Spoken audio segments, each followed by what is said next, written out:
I am Joshua K. Sabra, Esquire, and he is Dr. Miles Salisbury.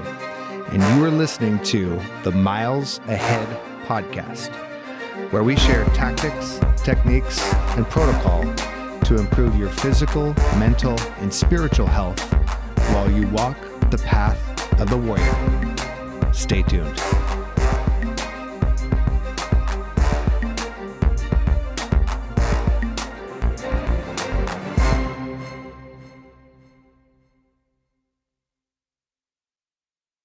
In today's episode, Dr. Miles walks me through part 55 of our ongoing therapy session, where we teach you how to identify your core areas of trauma, your core wounds, and your core gifts that help you identify a little bit about what your life's dharma, your purpose, your strengths and meaning are, and what your recurring themes that you might have to go back to over and over again could be. Stay tuned.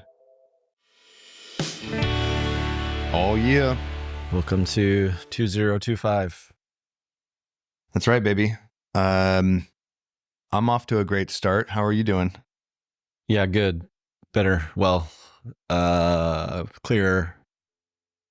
Feeling better. Feeling more joy. I can tell that even though we're in technically the middle of winter, I can see it dying off here in Oregon. I see the sun coming out more. It's like your days are numbered, winter. That's like it feels like optimism to me, you know. Yeah. The Northwest is weird because it feels like winter comes in the fall and then spring comes a little like earlier somehow than other seasons in other states. It's weird. It's the tuition we pay for spring and summer being the best place to live in the world. So I see it coming. But yeah, I'm just trying to organize not so much goals, but like kind of like in our goals podcast, we were talking about the feeling state we're trying to solve for with the goal. Like, what's underneath it? Because some people will be like, well, I just want to lose X pounds. Well, why? If you dig down, it's because they want to feel better about themselves or some emotional bit, right? I'm trying to figure out what is that. And I've dug down and it's like, I just want to feel more joy and optimism. It's been a while.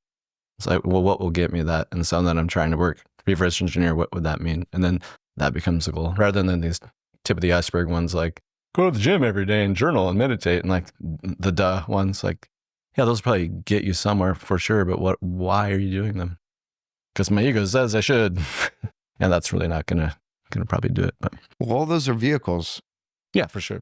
And the thing about emotions and states is you can embody them now. You don't need to.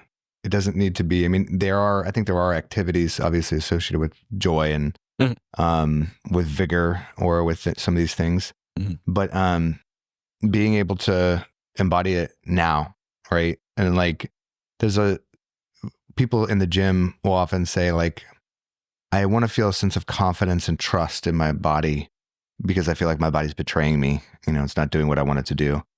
And that sense of alignment and sovereignty is what they're asking for. And it's something that they can embody. And when we surrender our sovereignty and our confidence or our joy or whatever, the shitty behaviors are what follows. Yeah, that's the adaptive measures. Yeah. Yeah, well, that's the fight. I've got mine for sure. Yeah. Yeah. Well, we could talk about, we'll talk about a lot of that actually in this podcast. What are you listening to? So I've been doing a lot of hyperbaric oxygen therapy for my Achilles, which is, I feel like I've turned a corner. You asked me earlier how I was doing. So like it's been almost exactly 3 months since I blew it out. And like I'm running up and down the stairs. Shouldn't be able to do that. So the BPC 157 injections I'm doing, that shit fucking works, man. I was listening to Dr. Conover on Huberman Lab about, it was right before I tore it, so like very synchronistic. He's like the peptide guru. And so I went to his clinic online, and you do a consult with their physicians, and if you're healthy, you have to fill like a bunch of shit out and they make sure you're healthy. you access to the marketplace and you kind of tell them what's going on and they have some recommendations. And I was just after the BPC 157 and they call theirs PDA samples or something. It's some sort of proprietary thing where they just probably change like one molecule and it's basically the same compound. So I inject myself with that Monday through Friday and you take 2 days off. And like I was out of the boot like a month ahead of schedule. It's crazy. It's fucking blowing my mind. And then I'm looking at like Aaron Rodgers' protocol and what he did. That documentary on Netflix is really good, by the way. It's a 3-parter on his, that whole thing. Really fucking good. He, of course, yes, it did stem cells. So that's why he got back in 77 days. Crazy. But the next level down is peptides, I think. Like BPC 157, Semirelin, all these other ones. If you listen to that one with Dr. Conover, it goes through everything and it's amazing. So I'm doing that, doing H-spot, hyperbaric oxygen, bone broth, cryo, less cold plunge because there's something about swelling that there's a benefit to inflammation that some people like. Yeah, you can heal it quicker, but your stability might not be good in the long run. So I'm trying not to put too much cold on it. And then sauna, like when we went with Aziz, and like that was really good for it. So I've been doing more sauna. But back to your original question, I was in the H-spot and had my headphones on. I was going to do podcasts and I just put music on. There's something about listening to music with headphones where it's just different. It just hits harder. And the first song that came up that I hadn't heard in a while was the Airborne Toxic Event, I think the band's name is called. Somewhere Around Midnight is the name of the song. Really good. Really, really good. They're alternative, I think. Airborne, is it Effect or Event? I think it's Event. Airborne Toxic Event. Airborne Toxic Event. Yeah. Somewhere Around Midnight is the song that hit me. That album is really good. The whole album's pretty good. What kind of music is it? Alternative? Yeah, I think it's alternative. Do you need a pen? There you go. Yeah, they've been around for, I don't know, 2012, I want to say, something like that. 10. And they've got some good stuff. We'll link, as always, to the music that we talk about. But yeah, I was just sitting there and then it was just on shuffle on my phone. And 90 minutes of just listening to music. And I'm always listening to podcasts and stuff. So when you haven't heard music in depth that long, it feels like heroin. It's just like, oh my God, this is amazing. Because, after a while, you adapt and the dopamine hit isn't as cool. But when you haven't listened to music like that for a while, it's amazing. Sometimes before bed when I am anxious, that's usually when I get the most anxiety is in the evening. I'll just put on music and it really just puts me in I don't know, boost serotonin or something. So I just kind of chill and then I'm able to fall asleep. But yeah, it's amazing how fast you pick up the pace when you are like cleaning, doing chores, and you put on some music. Like the dopamine drip gives you a little bit more drive. Yeah, state change. Yeah, and there has to be some documentation where runners' times will improve. So my pace goes up by probably about 7 or 8% over the course of like 4 or 5 miles if I have music versus when I'm doing it without music. I believe it. That's why people pump metal when they're lifting weights or whatever. Not a lot of slow jams going on in the gym when you're pumping iron. No. Although country is kind of a nice default for working out in the gym. Really? I don't mind it. Haven't gone there yet. I imagine that wouldn't go over super well for about half the people in the gym if we did that. We could try it, see an experiment, and see what happens. No song goes over super well with the entire gym. For sure. It's always... Yeah. And there's a subset of crowd who would be happy with just doing metal or, classic rock. Yeah. And then there's a subset of the gym would just be happy with hip hop. There seems to be that divide, or there are some people are like, can you just turn it down? I just want no music. Like, come on, really? They want silence. Like, what? Yeah. Go home. I'm not going to out anyone on the podcast. It's like some people will come in and it's too loud. and they want their trainer to turn the music down. Soon they'll be dead. I've been listening to 100 Miles and Running, a song by Logic, a collab from Logic and a bunch of different people. Haven't heard of it. Logic has, he's a rapper who cool. Who has raps very fast and has lots of different collabs with lots of different artists, and Nice. he does stuff with Eminem, and That's cool. it's very fast paced. So speaking of pace, So like meth rap. no, not quite that bad. 100 Miles and Running was the song, and I would listen to that while I was running, but also if I was doing chores or doing any sort of conditioning work, it just has a fast beat, and it's fun. It's fun to, like you said, listen to, feel the chemical changes that come upon you. They do. When State you- change. When you jam some good music. Yeah. I think Dr. Huberman were talking about in this podcast, Smet music with state changes. There's probably some episode on there where he talks about it. Well, we'll have to. We'll have to have him on the podcast one of these days. A or B. We'll have to freaking. We'll do a podcast about neuro state changes and how to Sure. cue them. Sure. Talk about binaural beats and what that does. There's plenty of research out there on that one. I gotta find a good meta-analysis first, because there's a lot of quote-unquote studies out there on these things. They're like, your methodology section's a little flawed. Doesn't exist. Yeah, it doesn't exist. So what's your study design? Self-report. God damn it. Yeah. Well, that's like that we should do a podcast about trust the science. What does that even mean? Oh boy. Because Get flagged. well, it's just like there's a illusion of legitimacy that comes when you enter a conversation in certain contexts. And one of the things that I observed in the Army was that many professional bodies, units would submit operation plans and things that were not really finished works. Not really fleshed out. Yeah. And part of it was maybe that they were in a hurry because someone told them we had a very high op tempo in the 173rd, and it was a lot faster than I think anyone was anticipating that we would have turnaround times on these things. She's trying to quote unquote get things done. Yeah. Well, yeah. So you get yelled at. You were exactly, you're 20 years old. You're trying to get things done. Here's my death by PowerPoint. Do you want the 45 pages? There they are. Yeah, you want the 45 pages. And then you look, there's no Annex B, which is like where the intelligence briefing would be. So it's the like smart bit. the why are you there? Why is this target a target? There's the X. Are you sure? And sometimes they would state that in the operation, like there is no specified objective. This is the area of interest, and like we're going there to figure things out or to get eyes on things. Yeah. So those would be fine. Like as long as you say that. Yeah, you're covered. Yeah, exactly. We did not say that guy would be in building Z. Yeah, exactly.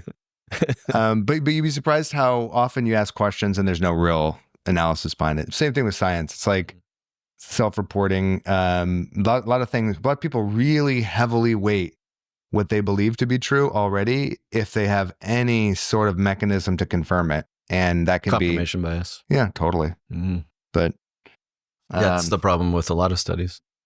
You fudge the numbers to make your thesis. Yeah, and there's no real consequences to it because even if you get caught, nothing really happens. Like you would be paraded, you would be, drummed out of academia or whatever, but not in these days. Like, yeah, there's a lot of bullshit journals out there. That's why Huberman's always pulling from, he calls them the apex journals of nature, cell, and science, like the stringent to get your study in those journals, and like they'll come over the data and make sure you've done everything. Then it's just gonna throw it up there. I remember there's a guy he was trying to point this out and like how all these bullshit journals. This guy was way ahead of his time. I think he was even at PSU, and he pretended to be researching something for some journal and some, I don't know, social science of some sort. But he was sort of a comedian. I can't remember. I might be mixing two different guys. But he's like, I'm doing a study on dog rape culture, and the people were like, oh, we're thrilled. Like, yeah, dogs. I think they do actually. I think dogs might be rapists. And he made this whole study on how dogs are rapists, and it got published. And then he said that he didn't actually do that study. He just wrote it up and made it up. And they were all mad, but he was trying to prove a point that like stuff can get published that's completely fake, false. So I don't know. Are you looking that up right now? Yeah. He was on Rogan. Yeah. That's right. And it was the dog on dog.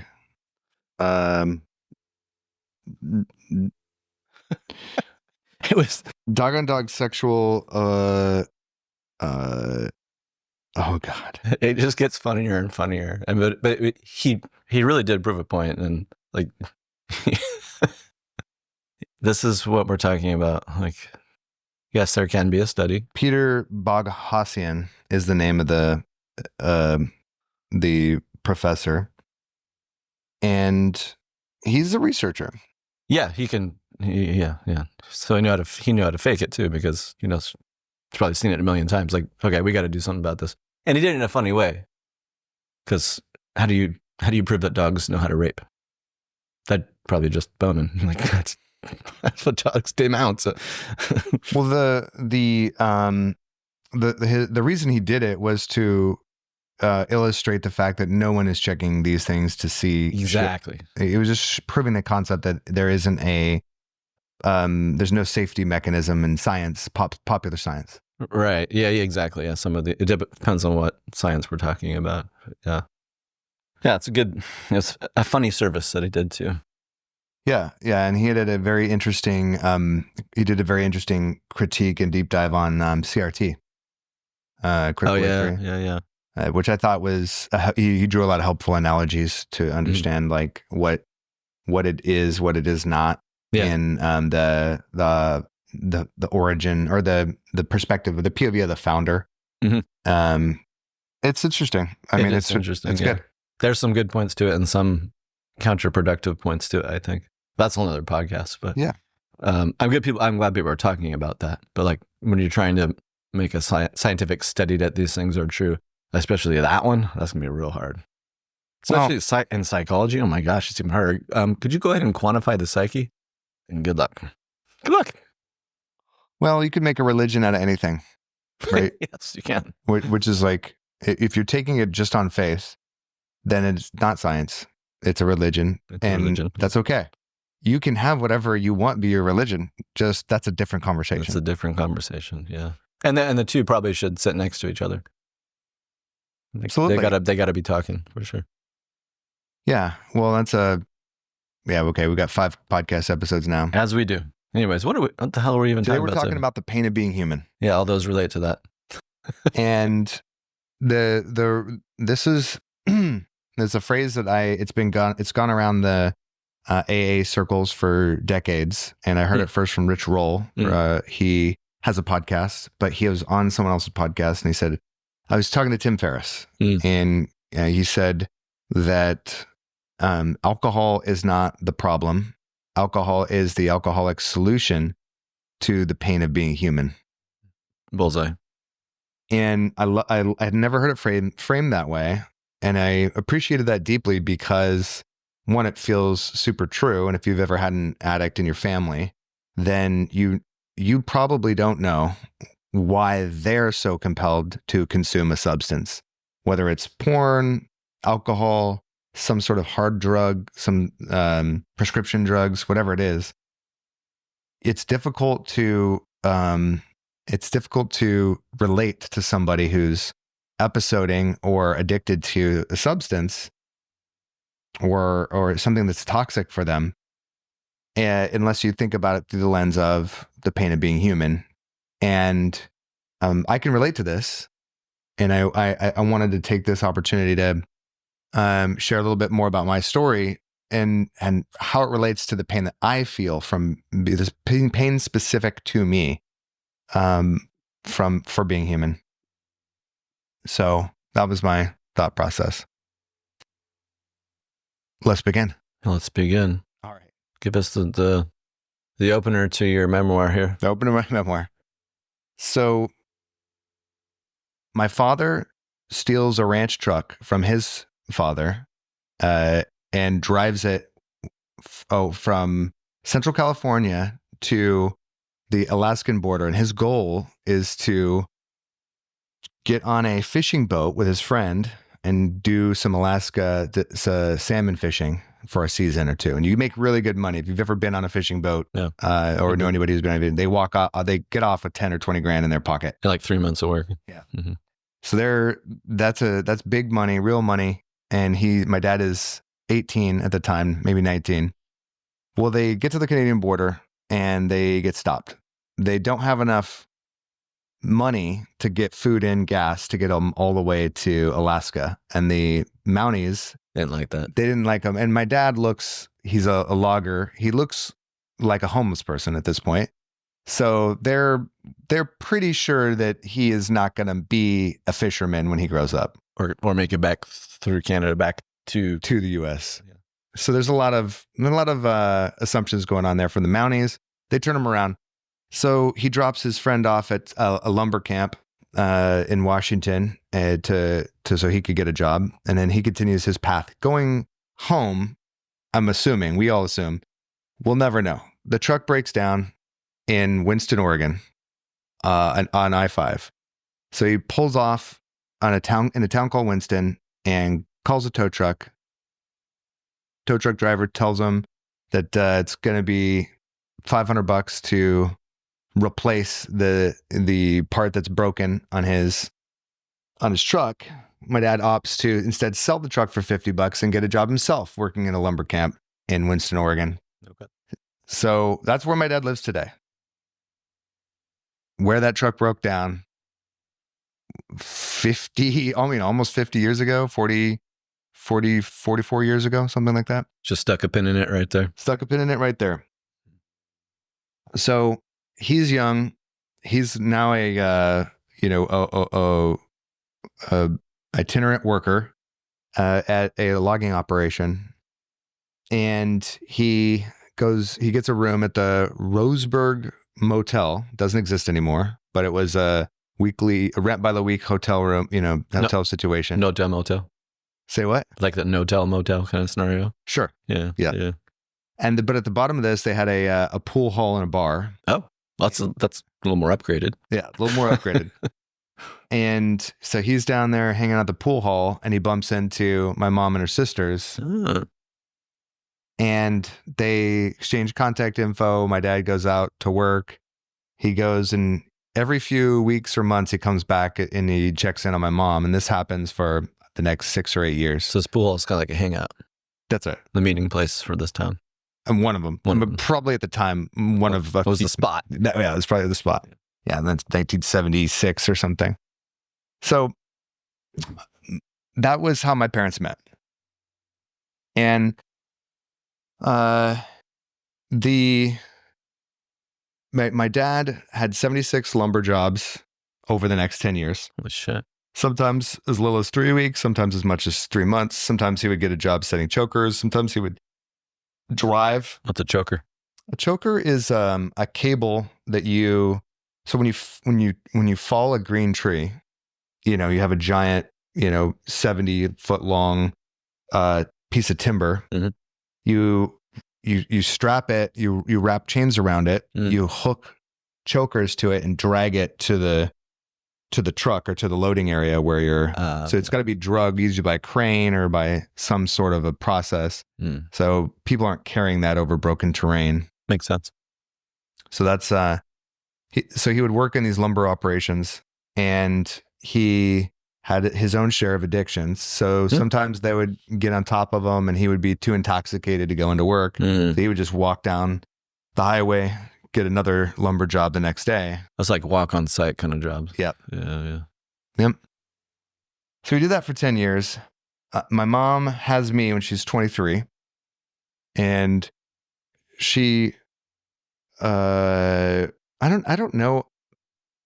It's already clear. It should already be clear to the listener that there's no plan. Were you a surprise? I was not a surprise at all. They're planned on you coming into. Sure. Yeah. But what they were going to do when that happened, not quite unclear. Fleshed out. Yeah. So this begins the tale of my mom and I moving quite a bit. When I was born in Roseburg. When I was 1, I was living in Sacramento, or 1 to 2 in Sacramento, where your dad was from. My my mom and my dad were living together. He was trying to go to school and try to go legit and make it work. Oh, okay. And that doesn't work. My mom and I end up moving in with my aunt in Portland, and we live with her for a year or two. We get a place. We get an apartment. We move every 6 months to 12 months, depending on what is going on. So my experience of life from 0 to 15 is basically this experience of moving frequently and having engagements with my parents that don't make a lot of sense to me. And, they're in pain and they're confused. They're confused about a lot of things. Like, it was very common for, my mom and I to run out of food stamps and food boxes. And if we had $20 to spend on electricity, we would instead just order a Domino's pizza and then move, because we'd get evicted, or we, didn't have enough resources to keep the lights on at wherever we were at. You're at survival level for a long time. Yeah. Stress. Absolutely. And when I was a kid, what I saw was that my parents needed a lot of emotional support. So I experienced role reversal, right? Early on. And this is I'm giving you the condensed version so we can speak to the pain of being human here. I'm sure there's stories within stories within stories for you. Absolutely. And it's fun, and the drama is fun too. And also we had a good time. Like, it was the 80s. So I had a lot of freedom. I had parents that were preoccupied with their survival. So I got to play outside, climb trees, make lots of friends. And everywhere we went, I got to make more friends. And it's easy if you remember being in 3rd and 4th and 5th grade. You got to make friends fairly quickly because you're hanging out with people your age and just running wild. Absolutely. Just running wild. Mm-hmm. Those were the days. Those were the days. So we had a lot of fun. But the very early on, I experienced a role reversal where I'm trying to support my parents emotionally. And my core trauma, if you think about the big 4, physical abuse, mental abuse, abandonment, and enmeshment. Enmeshment is my core trauma, where I am party to all of the adult things that are going on in my house. So like the struggle with finances was very real in a daily conversation, and the emotional pain that being poor and isolated, it has the way that it impacts people. There's a lot of therapy going on where I'm, delivering therapy to my parents, my mom most of the time. And that is the sort of the beginnings, the obvious structure of my personality starts to form. I'm a caretaking, very emotionally involved, or very emotionally sensitive young man. And as I go and I get older, I don't know what to do with that. So I have lots of behavioral issues where, I will use verbal and physical abuse on my friends because that's what's being done to me. So I am thinking this is how you interact with people. Yeah, that's what you're taught. Absolutely. I remember reading in some sort of self-help book, like, you'll catch more flies with honey than with vinegar. So, if you're sweet to people, you're going to get more of what you want. I was like, no one's ever said that. Yeah. I wish we would have had that info. But but these are the sort of the pillars of my personality. But my sort of leverage point, or my access point into my ego and identity, happened when I 14. I'm getting beat up all the time, partly because I'm starting fights, partly because I'm always the new kid in school, and that's kind of what happens in junior high. And I read a book on strength training because I really wanted to not get beat up all the time, and I wanted to feel more confident, better about myself, look more masculine. Wanted the girls to like me. So I read a book on strength training, and immediately I was all about it. And I asked for a weight bench, and I used my birthday money to get some $99, setup from Walmart. And then boom, I probably worked out every day on that thing from 14 to 18. Whether it was, just like by myself, or what would happen too is I would make my friends work out with me. So if we were D&D nerds, or if we were playing video games, or whatever we're doing, it's like we're working out and then we're doing whatever else we're going to do. And they were all pretty excited about it because they're all young boys too, and wanted to be strong and And that was pretty much it for me. Now, I didn't know that was the formative moment, but everywhere I went from then on in my life, fitness was a big part of me interacting with the world. And so when I joined the Army, it was obviously required. Physical readiness was part of it, but it was an extra duty. It was an opportunity to get leadership experience, was to take on the fitness program for my battalion and to do the strength conditioning for our pre-deployment work. It was just sort of a role that I was always in. And in brief moments in time, maybe I wasn't, but in a formal capacity, but always in an informal capacity. So I was always the strength shaman, just like I would work out with people in the gym. People that I didn't know in my unit would come up and tell me to write them programs, and I would be like, okay, sure. That's cool. And then I would, show them how to do it and work out with them. And the, I just, I don't know. It was something that I didn't even consider as like a skill. It was just something that I was always there. And then it probably took me until I was like 30, 31 to really recognize that my sort of life's purpose was around coaching people and helping them achieve what they wanted to achieve around health and fitness. And that was something that was valuable. But it took a long time. For me, what I'd felt like in those moments was that it was something to do to help me alleviate stress. And it was something I did as a coping, strategy for what my unit needed or what I needed to, survive. Sure. It's where it starts. And you can see kind of where the poison becomes a medicine, because you're trained to like give to get, right? And you're still kind of doing that, but now you're differentiating. I'm not doing this as a service to get attention and be wanted and loved. I'm doing this now because I actually like to help people, and it gives me purpose and meaning. You're separating those two out. I think we all have to do that. That's absolutely right. So when I looked at that, if I looked at it with a victim lens, which was frequent, like it was like that was something that I had to do, right? And then when I do radical acceptance and I actually appreciate the value of like how lucky I am to have gotten that library book that changed my life. And I keep trying to remember the title, but I can't remember it. But that book, reading it and starting to like coach myself is what changed the kind of trajectory for how I showed up in the world and what I got from everything that was in front of me.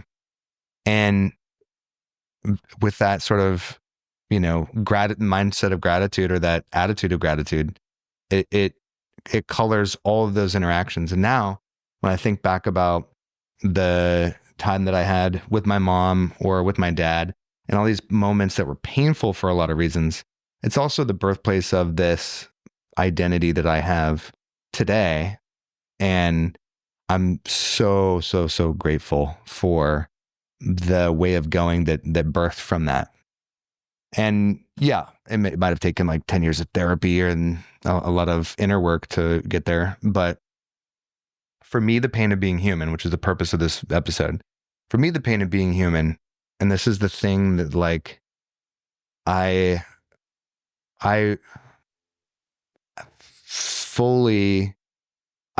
been addicted to anything that you could be addicted to for about 3 days, because the addictions wear off to me. But I would do anything to feel better. Mm-hmm. And whether it was alcohol or sex or caffeine or anything that can change your state, I would have grabbed it. But it was always because this is my core wound, which was I am not okay if the other people around me aren't okay and don't love me and tell me that they love me. So if they don't, if they are not demonstrating that they're pleased with me, they're angry at me. Yeah. So if someone like cold shouldered you or ignored you, or you thought they ignored you, it was like a threat. If someone just lived their life. Yeah. Or someone just lived their life. Right. Like, right. So it's an impossible scenario, right? Exactly. Yeah. And so that pain was always with me. And so I would do anything, and people use this term like ego and status or whatever, but I never felt, all I wanted to do was feel good. Yep. So I wanted to be around people to remind me that they love me. And that would be my whole goal, which there's a bunch of positives to that. For sure. Until it becomes codependency. For sure. Which is immediately. For me. Yeah. Until you unfuck that. Yeah. So the for me, that's the pain of being human. And I'm fidgeting in my chair because when I sit still and I actually think about setting boundaries and letting people be uncomfortable, telling other people no, letting them tell me no, regular human conflict. This is just regular human conflict. It makes me deeply uncomfortable. And that's my growth edge. There you go. Because the more I do that, the more energy I get back. And the less coping behaviors I need. Yep. So the pain of being human, so we got through that pretty fast. The pain of being human, it's not like there's some pitfalls here. There's some near enemies to this. And one of them is spiritual bypassing. Ooh, that's a big one.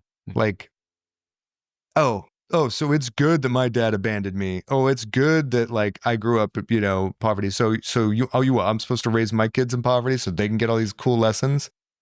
No, come on, dum-dums. No.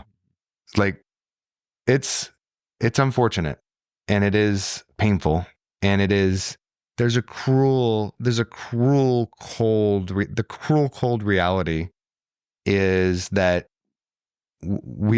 part of our dharma, right? Our soul chose this journey for reasons that we can't really comprehend. And it is our duty to acknowledge that there was upside for us in some of these events. Yeah, it's the seeds. Like back to the poison is the medicine. Like there's so many like what is it? No pressure, no diamonds, or how pearls are made. The irritants inside the oyster, and they sort of do something with that sand, and it turns into a pearl. It's that all those metaphors. That's what it's supposed to be. Yeah. I don't like I used to like the no pressure, no diamonds piece. And I think that I would amend that today. Urgency is good. So we do need a little bit of pressure, but when the pressure comes from within, here's the way I like to think about it. If you break an egg from the outside, life is destroyed. Yeah, that's a good one. Yeah. If you break an egg from the inside, life is created. That's a better one. Yeah. So if the pressure's coming from within, that urgency is good. And for me, it's always tempered with is it authentic? Is it so that someone will like you?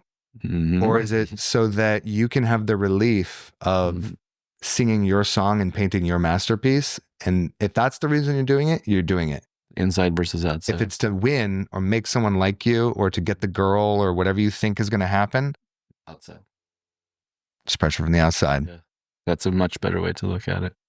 I just went through this whole thing with my own therapist synchronistically last week. We were talking about values or needs or pain or something. I don't remember what came up, but I was like talking about always feeling like I've always wanted to be wanted or seen, or like that's core wound of childhood, like just wanting to be wanted. And she's like, is that really a value, or is that just pain? Is that even up to you? I'm like, fuck, no, I can't even control that. She's like, wasn't what you just said. Yeah. No, I cannot control other people wanting me. She's like, yeah, is that your work? Damn it. She's like, do you want you? Fundamental shift. And that's the inside the egg. So now the work's like wanting myself. What does that look like? And not relying on other people to tell me I am XYZ, good, lovable, X, wherever you're supposed to get as a kid and you don't get.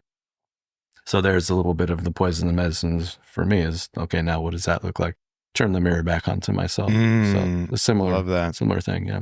Well, did you see that Chris Williamson did this kind of synopsis of is it Chris Williamson? Is it Chris Bumstead, the bodybuilder guy who does a documentary on? Anyway, this bodybuilder has this like his trainer. No, that's the Renaissance periodization guy, right? No, different thing. A bodybuilder did a documentary on himself getting Mr. Olympia for a sixth time, and he cries and he's vulnerable and he shows you all the stuff that goes into the injuries and the uncertainty of high intensity training and long-term planning for the stuff, and people responded to it online. It's like, oh, it's so nice to see this this man have this moment of vulnerability. And Chris Williamson's response was like, people only want to see men be vulnerable if they already have all the wealth and success if they're already a powerful man, they want to see vulnerability. They don't want to see vulnerability from people who are still working it. Well, are needy or are uncertain or afraid, and are afraid of, they're just in a less high status position. What if it feels unsafe or something, or that it's a reflection of themselves or something, where that fear comes from?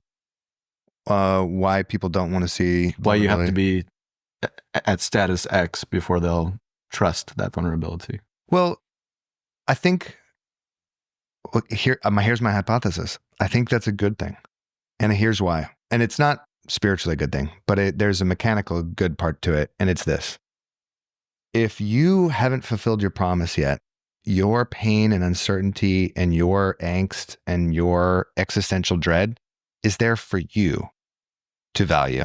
It's not for other people to value. And Sebum, the bodybuilder, he is driven by his, ego and his id and his darkness, and he's fully embraced it.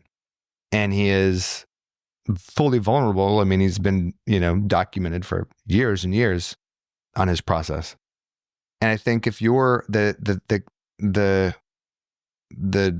dichotomy is, the more you need other people to validate your struggle and your stuff before you have validated it and owned it, then it doesn't have value for the rest of the world yet. You haven't transmuted it into anything. You give them all the power too. That's correct. And you're host.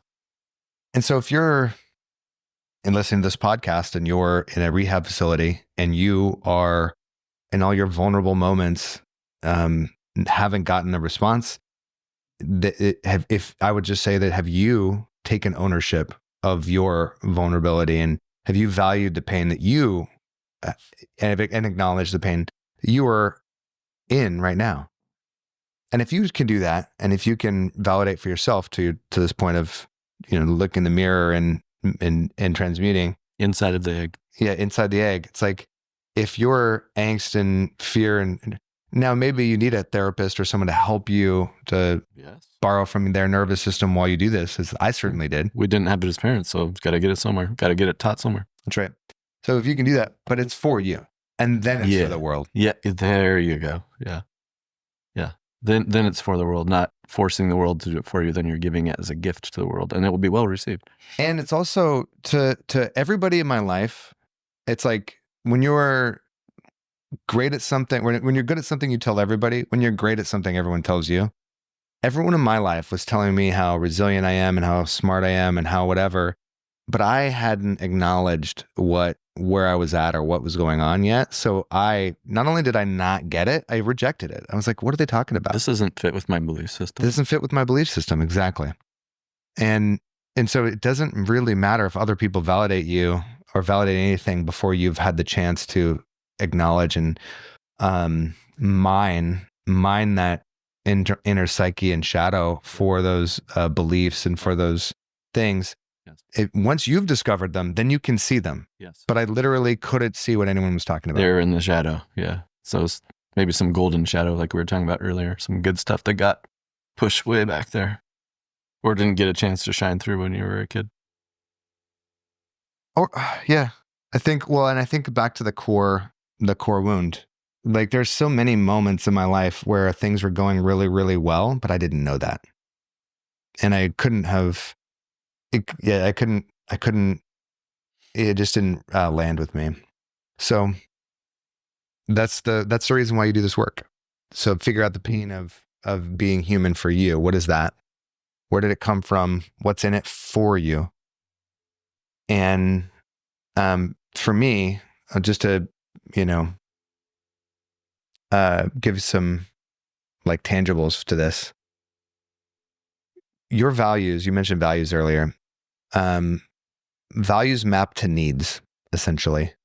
And the needs that you value the most are going to be your highest tier values. So my big value is generosity. Well, underneath, you can't be generous unless you have something to give. So there's an implied piece of stability and certainty and strength that has to come from that, come from that place. Mhm. So safety and security is actually probably one of my highest values, like needs. Sorry, and it transmutes into generosity at the top, but it's actually safety and security. Yeah, that's good. And that's transmuting trauma, because those two, safety and security, probably are primordial wounds for you. You didn't have either of those very often. So how do I mend those?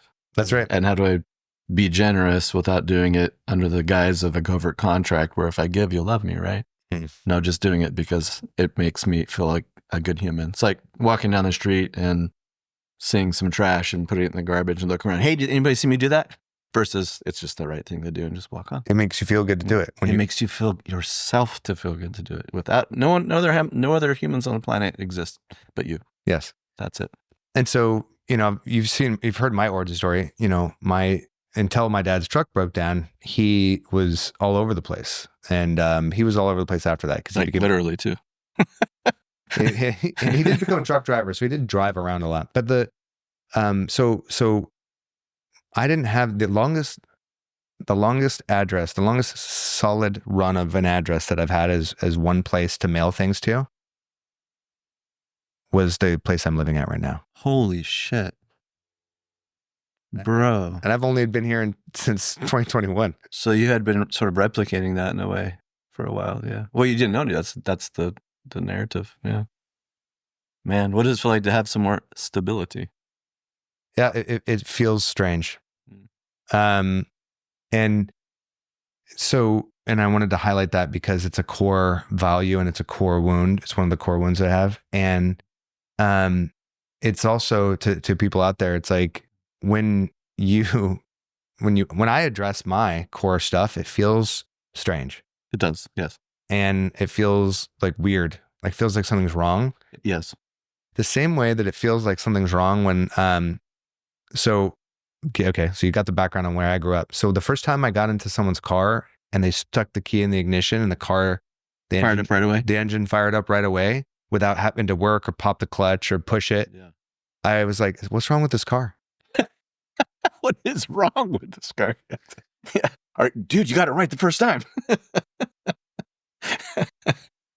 I so relate in different ways, but like I know what you mean. It's like something that's good and real feels wrong, and like that's fucking wrong. But that's the pain of being fucking human, right? That's a great example of it. We can misinterpret the good as bad because we think that the bad is actually the right way to go, quote unquote, good and bad. Yeah, and I want to acknowledge some of the downside to that upbringing and the upside, right? So the downside of like, being super poor, is like not being able to. I still don't like grocery stores. So many times when I was grocery shopping with my mom, we would not have enough money to get what we bought. And part of it is we obviously didn't carry a calculator. And sometimes like things we thought were on sale and they wouldn't. So I would have to run and put things back. So I'd have to restock the shelves with the things that I wanted. Disappointment. Yeah. Yeah. Disappointment was like, that was a daily occurrence. Or embarrassments for whatever's coming up, or I don't know what's coming up for you. Yeah. I mean, certainly shame for sure. Cause like the people in line watching or the check person. Well, what was weird is, because here's how you know it's off. Everyone else responds when you're doing that. Like the people around you offer to buy your groceries. Yeah. Like that's a good person. That's a great person. Yeah. But it's like, it's clearly what we're doing is having a resonance with everyone around us. Yeah. And you're getting that messaging. Totally. So that's the pain part of like growing up in poverty. And the cool part is I drive a 2011 Toyota Camry and it feels fancy. I know, but you don't even need to. And you just like, it's like Jocko drives like a fucking, you drove like a shit truck forever. And it's like, I don't care. Now he drives like a Mercedes Sprinter van. Nice, but it's still a van. He can drive whatever car he wants to, but he's like, no, It's not in his value system. He's thinking logically. He's like, if I have to put a water heater in here, exactly. Yeah, I'm done. If I need 6 of my guys in here to go do something, if I need to put my surfboards in here, yeah, it's the same for you. Like, yeah, and so the upside is like everything is a win. Like all the basic bitch things, like that's all fancy to me. So a Starbucks latte is like fancy, even though it's not good coffee, and I wouldn't do that. But I want to take you Porsche shopping and put you in a Porsche and have you turn it on and see what happens to you. I mean, I think and to some degree, right? That's the interesting thing about status, and that would be another podcast that we could do sometime. We're doing great at time because like I think like the part about masculinity that is good. There's a lot of good parts of masculinity. Also, one of my therapists was like, "Oh, do you feel like your masculinity is returning to you?" After I did this an intervention that she recommended, and I was like, "Oh, maybe that's it." I was like, "Wait a second, when was I emasculated?" Yeah, you saw what? Yeah, and she was like, "Don't you think you were emasculated when you couldn't use your arms, or you were broke, or you couldn't work for a year, or this or that?" And I was like, "Oh, that's what that depression was about."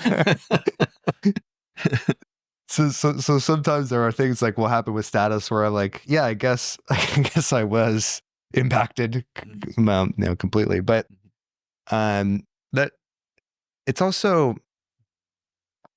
I was just sharing that to share that there are real downsides to poverty, and there's the real downsides to traumatic upbringings, and like it's really easy to get upset like at I'm trying to think of something that would trigger me. I mean, I would get triggered. I would get upset, almost not resentful, but I would get irritated when people would just talk about having healthy relationships with their parents. Like I have a friend who is his dad and my birthday are on the same day, and he calls his dad like every other day. I was like, "What do you talk about?" What? And I was thinking like, so will you just talk about what you're doing? You'll talk about what projects you're working on, because they work in cars, but they both like cars. And I was just like, I couldn't even fathom like that sort of relationship with either parent. And I feel jealousy and envy when that same one for me. Well, it seems burdensome to me. Burdensome to you. It's interesting, yeah. Well, how would I have to hold this relationship up? I'm just like, can I just have that fucking relationship? I would talk about fucking cars and the engine. I don't give a rat's ass. Let's just talk about it. Yeah. I'll take it. I'll take anything. That's my wound. Yeah. Yours is like, how do I hold my dad's side of the conversation up for both of us? Yeah. Right. Well, good observation. And I think like, but there would be like, I would be resentful, and I'd be, I'd have all these stories about being a victim of my circumstance in a variety of ways. And they're not false stories. They're just not useful. There's no good. If you're done growing and you don't want to if you don't want to overcome whatever circumstance you're in, then great. Then whatever you're doing is working.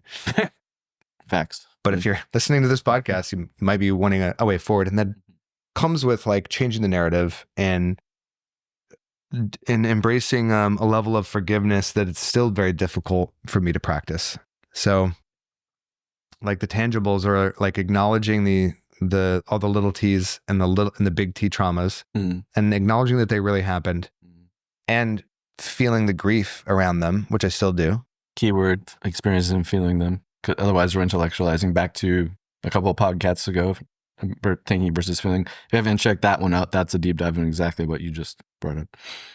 And I think like the more I process those, the easier it is to get to the second part, which is gratitude and radical acceptance. And like the achiever part of me wants to get all the good stuff out of my background and my upbringing. Sure. And but if I don't feel the feelings associated with them, it's intellectual. I actually can't. Then it's like repression and suppression. Correct. Yeah. Conscious versus unconscious, putting that shit into the shadow. Yeah. That's very common and doesn't pan out well. Yeah. And like, I had this very lovely, soulful conversation with a friend of mine, maybe a week ago. And she began with this a conversation starter that they use at her workplace. And the conversation starter for that week was, if you could have a time machine that could go back into any moment in time, what moment would you go back to? And you don't have to change anything. Like what moment would you go back to? Would you change anything, or would you keep everything exactly the same? That's sort of, man, those questions fuck with my head. But did you have an answer? Oh yeah. I'm jealous. Maybe it's an ADD brain. I have like 50,000 like paths I could take. The reason my answer was simple. I would go back to the very beginning, that my first memory, and I would do it all exactly the same the way that I did it. And the only thing that I would do differently is I would just fucking relax.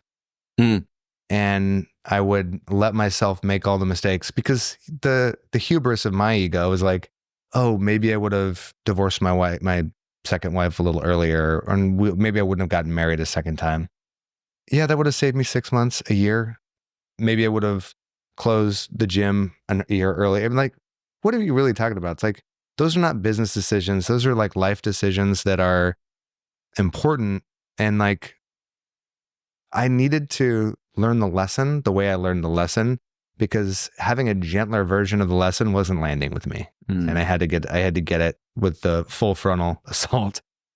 And so I'm so grateful that I'm here today with the lessons that I have. The things that I wished I had then, I have now, which is I have the ability to go back in time, and I can parent myself as I was a scared kid, taking responsibility for 2 grown adults who were out of control. Yep. And my higher self, and the part of me that's an adult today, is very compassionate, not just to my younger self, but also to them. And the beautiful thing is, when we do therapy, especially when I call phase 2, is when you go back and do the feeling part, the re-experiencing, you are going back in time. You're scrubbing up those memories. You're doing the gestalt or the IFS, or bringing your highest self to those parts that are scared as fuck still from whenever the primordial wounding is. And you can change the memory and change, but you're doing it with the feeling state, the emotional state. That's what changes it. Just thinking about it, that's the white elephant gift, and nothing really happens. But when you have an emotional shift, you are going back in time, and you kind of are doing exactly what your friend asked you, what's that question? And you can do it as many times as you need to, and many iterations as you need to. You know, and when I did it, and I think I mentioned a few episodes ago, my mind came up with new parents and became Gerard Butler from 300 and fucking Wonder Woman from Gal Gadot. Like, yeah. Okay, Psyche, what's going on up there? I don't know why you came up with that, but I'm rolling with it. And it worked really, and I've stayed with it as it worked. So we can go back in time in ways. And I like that too, because I love my parents. It was so random. I mean, the story I just told was random that they ever met. As like all of our parents meeting, it's all random. It's all random. And it's random that they are our parents, because yeah, how much the odds. It's very difficult to say how similar you are to your mom or dad. When I was younger, and because I would get into fights all the time, everyone said I was like my mom because she was so angry. And was it that, or is it you're just picking up on her stuff and reenacting it? Well, I mean, like, if the belief was, you know, if her mom, everyone was a bastard, everyone was a bitch, everyone was a son of a bitch. Trauma rolls down the hill. And so my mom just related to the world in an adversarial way. Correct. Yeah. And then she related to me in an adversarial way. I was a very pleasing child, and she would still. She still try to fuck with you. Yeah. Well, I don't think threatening was one of 2 ways that she would communicate an idea. She would say, like, I need this from you. And if I talked back or asked a question, she would just threaten me. Yep. And it sounds like, if you're listening to this and you're like, wow, your mom sounds very sick. Like, I don't know. That was the 80s. There was a lot of that going around, especially depending on what neighborhood you lived in. True. So it was, yes, I am also an adult in the room, and I understand, yes, you don't talk to kids like that or anyone like that you do not want to fight. Probably not going to work out well. But what was my point? Oh, my point is that when you're engaged and grow up in that world, that's just how you engage. It's not even like, Exactly. It's water you're swimming in. yeah, people were saying, why are you doing this? And I was, literally didn't have another set of tools. And when I got them, I used them and I was fine. And, That's it. and it took me 20 years, 22 years, 25 years before I stopped, using coercion as a communication style. Mm-hmm. And if that gives you a window into my psyche, there you go. Yeah, well, you were trained at birth to do that. So how could you not? We all have a version of that. For sure. We'll get into mine at some point. I've got plenty of these as well. Yeah, I was about to say bastards, but no bad parts, right? In IFS, they're just trying to keep us safe. They helped us adapt to childhood trauma, and it kept you safe. You had to maneuver in that environment to feel safe in your fucking house, and that was a lot of maneuvering, and that's exhausting. Totally, absolutely, and that is the essentially like,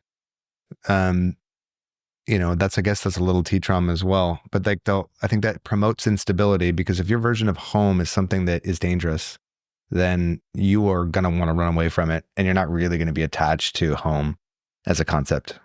And you have a lot of addresses. Mm-hmm. You'll have a lot of addresses. Until now. Mm-hmm. Then, which is hilarious if you go to astrology. I can see it was extra wounding. And if, astrology junkies out there, you will get this. You're a Cancer. And home is super important for Cancers. Your hearth, so if you don't have a place to come home to, it's really fucking wounding. Yeah. And you can put as much stock into astrology if you want to or not. But I think that's a little bit of a synchronicity that comes up for me when you just said that. I was like, man, that must have been really fucking hard. That's hard for any human, but if you believe in astrology, that's extra hard.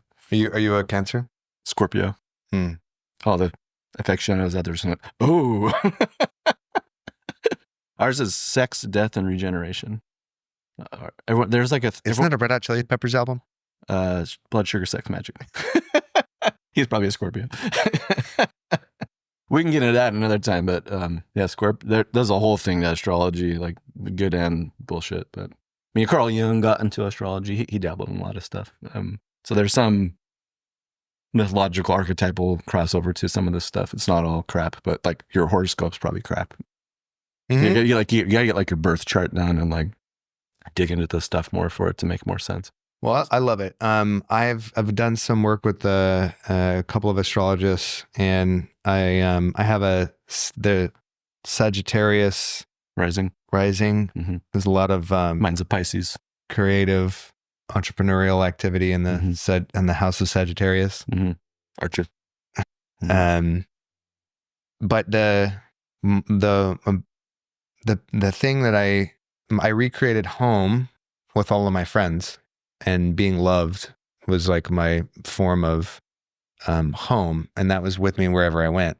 There you go. So you did it just like a fucking didn't get a crab. It carries its home wherever it goes. You just nailed it. You're already doing it. It's just why this stuff makes sense to me. The astrology episode. And that's where you lose 20,000 subscribers. Or we gain. Yes. And then we're in a whole nother podcast. Well, and that's the thing about, this is a good ribbon to tie this all off with. You can run away from a man meets his destiny on the road he takes to avoid it. Your vision will become clear only when you can look into your own heart. You must make the unconscious conscious, or it will direct your life and you will call it fate. That quote by Carl Jung. Whether you believe in whatever you're running away from is guiding your entire life. And you're calling it fate because it's the unconscious. That's it. You're not making it conscious. And the to slay the dragon. Well, we're just throwing metaphor on quote on metaphor here. This is the Instagram part of the episode. The hero's journey. The hero's journey, archetype, magician. You guys are all over the fucking shop. So in the age of exploration, when they would draw maps, they would draw sea monsters and dragons, right, where there was no one had been. Yeah, that's exactly right. You go towards the monster to figure out what is there. Otherwise, you're running from monsters your whole life. That's a great one. There you go. That's a bumper sticker or poster or something. Yeah. No more running from monsters. But there it is. Believe in this shit or don't. Whether you're an astrologist or you believe in your dharma, your reason for being, whatever it is, like I believe it's a law. If you're on this planet, you're here for a reason. It's up to you to find that reason. And it's a lot more, it's not about thinking about things and intellectualizing, to Miles' forever point. It's about taking an action and then listening to see what comes up for you with the actions that you take. The French would say raison d'être, reason to be. Raison d'être. Être. Être. Être. Être. Yeah. It's hard to say. Like people will say Louvre, it's actually Louvre. It's a little. It's. You can say Louvre, but that's wrong. I'm pretty. I mean, I've got a little French in my blood. I speak it pretty fluently. Croissant, baguette, ménage à trois, cigarette. Ménage à trois. That's all you need. That's a good wine too, by the way. Hey, there you go. What else do you have for the listener? I would just go. This will probably lead into. Maybe we'll do a series on the pain of being human, because we could talk about that for till we die. Because that's kind of the reason we're here. Like, to your point of like, what is your soul wanting to do on this earth? And I always go back to the first noble truth of Buddhism of life involves suffering. Like, it's just going to happen. And what are you going to do with that? And what is it trying to teach you? And what are we trying to transmute? What trauma are we trying to transmute, and for why? And that might be the wedge into what your purpose and meaning is. And that's just a little nugget for maybe a future episode, because we could do a deep dive on the Four Noble Truths and the Eightfold Path. At Naropa, we had courses of Buddhist psychology that we could talk about there. It's very interesting. It relates to a lot of this stuff. And existential psychology. Reverend Yalom books, really good. Existential, I actually think is a psychiatrist. Or he's a psychologist. But Reverend Yalom, if you haven't heard him, he's got 1 million books and they're all phenomenal. But just remember, life involves suffering, and it's because you suffer doesn't mean something's necessarily wrong. I think it's easy these days and ages, since we have all our creature comforts and think shit's pretty fucking easy if you live in a first world country. And when something bad happens or you feel a bad emotion, you think, oh shit, something's wrong with my life. Like back in the day, it was the reverse. Like you enjoyed it when you had a good day where you had a full belly and shit wasn't hunting you and whatever. It was like, oh, this is great. It's kind of been flipped a little bit. And so we think something's wrong, and then we start to make a story out of that and blow it out of proportion. It's like, no, this is normal. How am I going to transmute this? Where is this pain coming from? Let me experience it. There's so much you can do, but just remember that's not, you're not bad. It's just a wounding. Just tend. It's just a wounding. Just tend to it.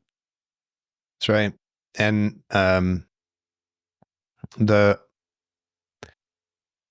yeah, that's right. I won't add anything. Discomfort's not to be avoided. We think it should. We want to. We want to avoid pain and maximize pleasure, as Joe Rogan says, monkeys with computer brains, which we are. Makes sense. But that computer brain can make an understanding out of that suffering, and we should be. Yeah, and when it's important to be, the more connected you are to yourself, the less confused you're going to be when pain and discomfort arrive. Because if your beliefs, to go back to like the younger version of me, my beliefs were that if somebody's setting a boundary with me, that's a threat. Because the only time someone's ever set a boundary with me, they were going to hit me. It makes sense. Then different kind of boundary. Then I'm going to punch you first. Preemptive striking. Yes. So what will happen is with a atrophied toolkit to tackle these things, when struggle comes, all the wrong answers are going to pop out. Yes, absolutely right. Yeah. And that's adaptive. Motherfuckers are coming at you. Well, I'm coming at them first. Totally. Like having to choke your stepdad out in the kitchen when you're trying to do your homework, wherever the story was. That's such a good story and a sad story at the same time. I just want to do my homework and stepdad's fighting with me. I think I need to choke him out so I can just get a fucking C and survive in high school. Like, that's not trauma. Holy shit. Sometimes we got to get into that one.